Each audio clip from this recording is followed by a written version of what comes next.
Thank you so much for joining us. Our pleasure. Listen, I have an only child, and I was so drawn to the story that you wrote in the New York Times about this journey. But I love her. I love your daughter. I don't know if I'd want her in the middle, but she's a force of nature, first of all. So let's just get that out of the way. But you said as soon as she learned to talk, Sylvie was in the middle.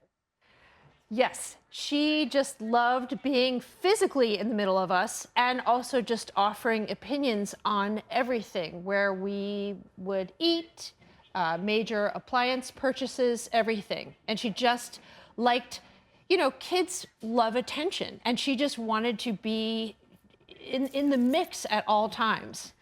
Tom, I mean, did it start with, like, you know, letting her in the bed, you know, having a little nap in between?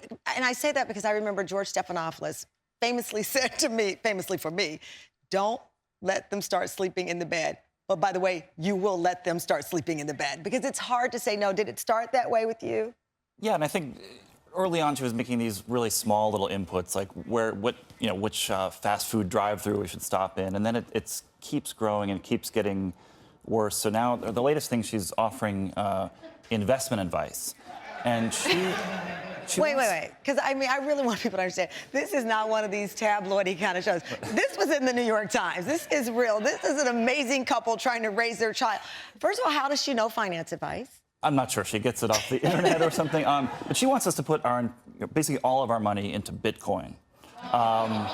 And I said, you know, I value. They don't like that. Yeah. They don't like I said, I value your input, but, you know, I think our hard-earned 401k, I don't feel comfortable putting it into cryptocurrency at this time. I mean, okay, but Jancy, this started out with, I think, okay, do you guys want spaghetti tonight or pizza? It started, I imagine, with small things, because they tell you, the books that I've been reading on parenting, to give them agency. They need to be able to help you make choices so that they can learn to make choices. So it's simple things at first. Yes, and what I did, and what I think a lot of people in our generation do, is you want to have an open relationship with your child. I mean, I didn't, you know, my parents loved me and raised me well, but there's things that already my child tells me that I would never have told my mother. Give me an example of something she has said that you could never have said as a child. You know, well, it was the openness, like she'll say things like, oh, you need your gray hair you're getting a strip down your part again, and you should really do something about that. And my mother would never have been okay with that. You know, she's just very open about stuff. And, you know, she's starting to talk about things like drinking, and, you know, she's 12 and she's not doing that yet, but she's heard about it, and, you know, things like drugs and all that stuff. And I just asking you about them? Yeah, just to talk about it out of curiosity. But she's a tween. I would want my tween to come to me and say, Mom, I saw something on drinking. Completely. But in your case, Tom, it's more, she is the chief of the family, and she knows it. And I mean, to your point, Jen, when I was a kid, if my mother called my name, I couldn't say what. If I said what, my mom was like, somebody else must be in our home, because you're not talking to me like that. Right. So the boundaries were, did you go in as a couple talking about what boundaries you would have before she was born? Not enough, I don't think. And we had about over 10 years being married without a child, so we had a lot of time. You'd think we would have discussed that. Yeah. Yeah, but we didn't. We were used to making our own decisions. Joining us is Dr. Robin Smith, a licensed psychologist and author of the best-selling book, Lies at the Altar, The Truth About Great Marriages. She has decades of experience helping couples with their relationship, and she's known for, of course, her tough but tender approach. Welcome to the show, Dr. Robin. Thank you for being here.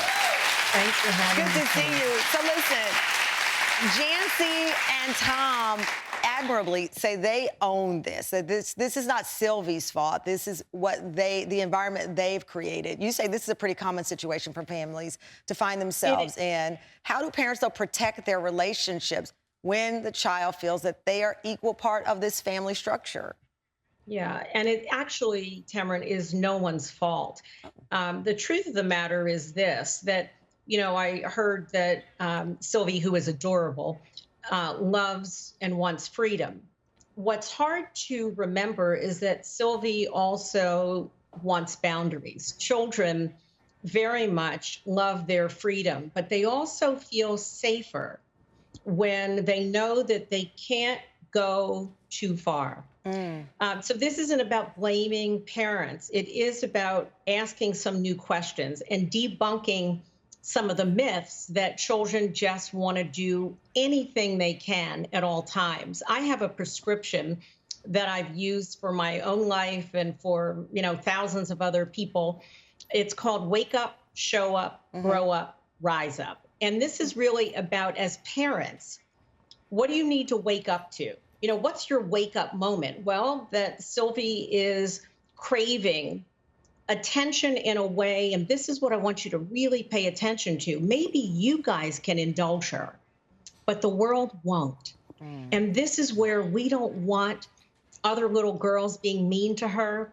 We don't want, as she grows up and tries to navigate the world, that you're getting reports from the teacher that she's demanding. So some of the things that we think are cute now will actually be a setback for her as she grows up. And so we want to wake up to that reality. Yeah. We want to show up and realize that there are things you can do today to help her.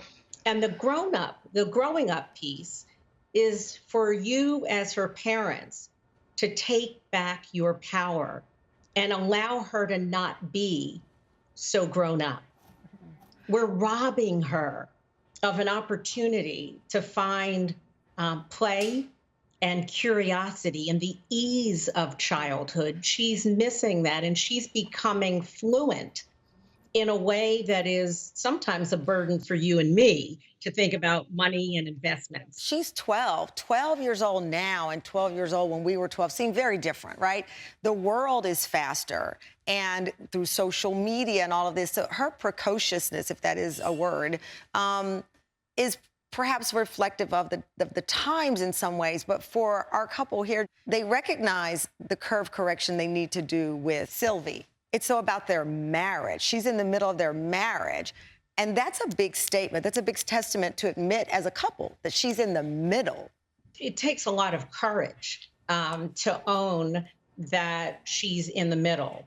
The thing we want to really honor in this moment is that you don't have to let her stay in the middle. You can create a really sacred, special place for her that is all hers. And I want to remind you, she's not going to like the change. It's like medicine that we need that helps us get well, but we don't like the taste of it. And so I want you to prepare yourself for what it will feel like to create new room for her and a new identity that is just as special, just as sweet, but that actually lets her reclaim her rightful place in the world, and that you can nurture your own adult relationship and marriage.